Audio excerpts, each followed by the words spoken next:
Europe 1. Le grand direct des médias avec Jean-Marc Morandini. Et vos questions, on le fait régulièrement dans cette émission, c'est un rendez-vous que vous aimez. Alain Carazé face à vous qui répond à toutes vos questions. Bonjour Alain. Qui essaye. Bonjour. Qui essaye. Non, mais en général, c'est pas trop mal. Alain Carazé, spécialiste des séries, journaliste à télé de semaine. Dans un instant, on ira au standard en prenant un maximum de questions. Auparavant, là, je voudrais qu'on revienne sur ce qui s'est passé cette nuit aux États-Unis. Pourquoi je suis pas très réveillé ce matin. J'ai suivi les Emmy Awards toute la nuit. Alors, il y a deux choses à retenir parce qu'on va pas rentrer dans le détail, c'est partout sur les sites internet. La première chose, c'est cette récompense offerte pour la première fois, et moi, j'en reviens pas que ce soit la première fois, à une actrice noire. Absolument, Viola Davis. Et on avait parlé ici de Murder, How to Get Away with Murder et de son rôle absolument formidable. Et ben, elle a été récompensée aux Emmy Awards et en effet, c'est absolument incroyable. Mais c'est la première fois qu'une actrice noire est récompensée aux Emmy Awards depuis 60 ans. Incroyable. C'est insensé. Mais c'est la première fois. L'année précédente, on pensait que c'était Kerry Washington pour Scandale qui allait la voir et ainsi de suite. Non, jamais. Et ça y est, elle le mérite largement. La série est formidable. Vous avez peut-être pu la voir cet été sur M6. Regardez-la à nouveau en replay ou de toutes les manières possibles si vous voulez. Surtout l'épisode 4, qui à mon avis lui a valu son Emmy Award. Voilà, et on dit il était temps, c'est clair. Et puis le deuxième événement, c'est une série fantastique qui est récompensée. Ça aussi, c'est l'une des premières fois. On a toujours dit que les Emmy Awards détestaient les séries fantastiques. X-Files n'a jamais eu d'Emmy Award pour meilleure série dramatique. Enfin, c'est un genre qui n'est pas apprécié des grands responsables des Emmy Awards. Et bien là, c'est Game of Thrones, enfin. Et c'est largement récompensé parce que c'est quand même une série absolument formidable, au-delà de toute la hype qui existe autour, un peu démesurée. Ça reste quand même une série dramatiquement absolument remarquable. Et c'est Game of Thrones qui a remporté l'Emmy Award de la meilleure série dramatique et qui a remporté carrément 12 Emmy Awards hier soir. Si on compte 12 Emmy Awards, 12 Emmy Awards, c'est un record. La dernière fois qu'une série a remporté autant d'Emmy Awards, c'était en 2000, et c'était pour 9 Emmy Awards, c'était The West Wing. 12 Emmy Awards, si on mélange à la fois meilleur acteur de second rôle, des Emmy Awards techniques, réalisation, scénario, etc., etc. Donc c'est une plébiscite pour Game of Thrones et c'est largement mérité. Voilà, si vous voulez le palmarès complet, vous les avez sur les différents sites internet et on les a mis également sur jean-marc-morandini.com pour savoir exactement tout ce qui s'est passé, tout ce qui s'est dit cette nuit. Puisqu'on parle de série, juste avant d'aller au standard, Under the Dome, qui revient ce soir à 20h50 sur M6. On regarde ou pas? Surtout pas. Ah non, c'est vraiment pas bien du tout. C'est surtout si vous aviez aimé Under the Dome. Vous vous souvenez-vous, Under the Dome, c'était l'histoire de cette petite communauté qui se retrouve d'un seul coup prisonnière sous un dôme translucide et ça permettait de voir un petit peu un microcosme de société pris au piège. C'était ça un peu l'idée. Les premiers épisodes étaient plutôt sympas. Là, maintenant, cette troisième saison, ils sont au bout du rouleau, donc ils vont dans tous les sens. Météorites extraterrestres, monde parallèle, habitants sous hypnose. Enfin, c'est n'importe quoi. Tous les vieux clichés de la science-fiction ringarde des séries Z, mélangées en 12-13 épisodes. Ça se termine, à la fin, il n'y a plus de dôme, c'est la fin de la série, tant mieux, mais surtout ne regardez pas, sinon vous allez avoir de très mauvais souvenirs de la série. D'accord, c'est insupportable. On regardera Crime en inédit sur Énergie 12 plutôt. Bien mieux. Vous voyez, je l'ai dit. C'est bien. Allez, on va aller au standard tout de suite. 39. Il a réussi à le placer. Non, mais je le crois pas. Non, mais jusque-là, il y avait L'amour est dans le pré. Donc, il y a plein de gens qui regardaient L'amour est dans le pré. Il faut dire qu'à partir de ce soir, voilà, comme il y a une série d'aube visiblement sur M6, on peut revenir sur Énergie 12. Allez, M6, je vous adore, mais bon, là, quand même. On y va. Standard d'Europe 1, 39-21. Ça va être à moi, là. Oui, c'est à vous, Amélie, je vous confirme. Bienvenue sur Europe 1. Armel. Armel, pardon. Bienvenue sur Europe 1. Bonjour, Armel. Bonjour. Votre question, Armel. Alors, moi, je voulais savoir si la série Outlander allait arriver en France et si c'est le cas, quand et sur quelle chaîne? Alors d'abord un mot sur cette série, qu'est-ce que c'est? Alors c'est une série qui existe depuis 2 ans aux États-Unis. C'est une grande saga romantique matinée de science-fiction. Une jeune femme qui remonte le temps d'un seul coup, on ne sait pas pourquoi, et qui se retrouve en Écosse, en pleine guerre d'Écosse. Elle tombe amoureuse d'un joyeux guerrier écossais, d'un Outlander écossais. Donc c'est une grande saga romantique, assez violente, assez forte. Enfin bon, c'est plutôt bien, très très bien. Les acteurs sont vraiment remarquables. Inexplicablement en France, pour l'instant, aucune chaîne ne l'a diffusée. Elle a été achetée ?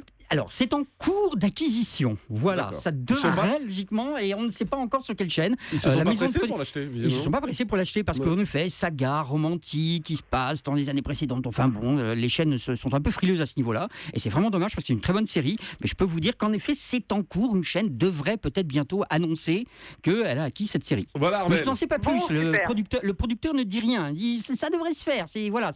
En clair, c'est pas encore signé, quoi. Merci, bonne journée. Ok, merci beaucoup. Au revoir. Gérard, bonjour. Oui, bonjour. Bienvenue sur Europe, vous nous appelez de Toulouse et vous avez une question sur Person of Interest. Bonjour Gérard. Oui, exactement. Bonjour à toute l'équipe, à vous, à Julie. Oui, tout simplement, la question c'est quand est-ce que TF1 va diffuser la suite de Person Adventurous. Alain Carazé. Voilà. Bah, écoutez, il n'y a pas encore de date. Vous savez, les chaînes, généralement, révèlent leur grille 3 semaines à l'avance. Là, pour l'instant, rien, pour tous les programmes, hein, pas uniquement des séries. Là, pour l'instant, rien n'est fait. Moi, j'aurais tendance à penser qu'un peu comme d'habitude, c'est, bon, là, ils vont terminer Le Mentaliste, c'est la dernière saison. Et après, il y aura peut-être une autre série de ce style-là, ou alors, à la place de Blacklist. Ça devrait pas tarder, à mon avis, avant la fin de l'année. Mais voilà, là, c'est moi qui le dis. Hein. Il n'y a rien d'officiel à ce niveau-là. Mais logiquement, Person of Interest devrait continuer sur TF1. Merci Gérard. Bonjour Henri. Oui, bonjour à tous. Bienvenue sur Europe. Bonjour. Merci bien. Oui, je voudrais savoir quand est-ce que M6 va diffuser la suite de Sons of Anarchy.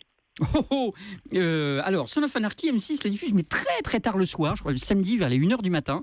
Pour suivre Son of Anarchy, c'est plutôt la chaîne Série Club qui a les droits et qui le diffuse un peu en tout premier. Il y a quelques temps, ils ont diffusé la toute dernière saison. Sur M6, je crois qu'il va falloir non seulement attendre un peu, mais aussi se coucher très tard. Voilà. Et pourquoi on ne peut pas l'avoir en replay ? Parce que c'est toujours pas sur M6 en tant que tel, et à partir du moment où ça sera diffusé même le soir, je pense que ça sera en replay, mais tant que c'est pas en diffusion, ils ne le mettent pas. Merci Henri. C'est bête, hein, oui, je suis assez d'accord avec vous, mais 30 voilà. à 21, Michel, bonjour. Oui, bonjour. Moi, Bienvenue sur j'appelais Europe. pour savoir si la série Jackson Brody, une série anglaise avec un détective privé joué par Jason Isaacs, va reprendre, car on devenait un peu addict à cet homme et on ne sait plus ce qu'il devient. Pour l'instant, rien n'est prévu là-dessus. Je vous dis quand même clairement, ça me vient pas complètement à l'esprit cette série. Je vois pas exactement tout à fait de quoi il s'agit. Oui. Vous l'avez collé, vous êtes la première en 14 C'est ans. une série de la BBC, c'est pas diffusé en France, ça. Si, bien sûr, c'est l'acteur qui joue Lucius Malfoy dans Harry Potter. J'y suis, tout à fait, d'accord. Oui, Ça en se effet, passait c'est à super pointu. Édimbourg, c'était très anglais, mais bon. C'est très pointu. Pour l'instant, en effet, rien n'est prévu. Vous voyez, c'est passé un peu en dessous de mon radar, à vrai dire, là, clairement. Non, pour l'instant, rien n'est prévu. Je l'ai pas vu dans les grilles qui arrivent. Merci Michel. Nordine, bonjour. Oui, bonjour. Je voulais avoir l'avis de votre expert pour savoir si ça valait le coup de regarder la série Narcos et la série Fear the Walking Dead, sachant que j'ai regardé les 5 saisons de Walking Dead. Alors Fear the Walking Dead, c'est un dérivé de The Walking Dead. Hein, absolument, c'est une série dérivée de The Walking Dead. Vous pouvez très bien la regarder si vous n'avez pas suivi la série originale. Ça raconte simplement une invasion de un virus qui envahit Los Angeles et qui transforme les gens en zombies. Bon, voilà, donc ça c'est la base. Et on voit lentement ce virus qui se propage et le fait que petit à petit toute la population devient zombie.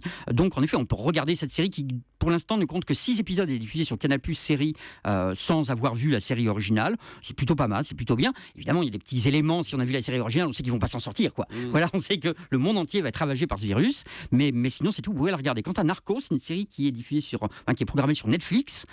C'est une série qui raconte, c'est un peu Miami Vice vu du côté des méchants, quoi. C'est Pablo Escobar. C'est Pablo Escobar, c'est voilà. Ça. C'est l'histoire et la vie de Pablo Escobar. Alors oui, vous pouvez regarder, c'est sympathique. Disons que c'est pas super original, je trouve. Enfin, moi, voilà, je ne suis pas rentré dedans. Je trouve pas ça méga original. C'est très bien foutu, c'est intéressant, mais voilà quoi. Bon, c'est peut-être pas utile. Hein. Merci Nordine. Voilà, merci pour toutes vos questions. Et juste, on attire l'attention, mais on va y revenir sur une série qui va arriver la première quinzaine d'octobre sur France 2. Vous l'adorez, vous n'arrêtez pas de me le dire. Ça s'appelle 10%. Et c'est une série française, Jean-Marc. Série française, c'est pour ça que je suis surpris. Inspiré de la vie de Dominique Besnéard. Ah, mais c'est vraiment formidable et c'est la série à ne pas louper du mois prochain, de la quinzaine, enfin des 3 semaines qui arrivent.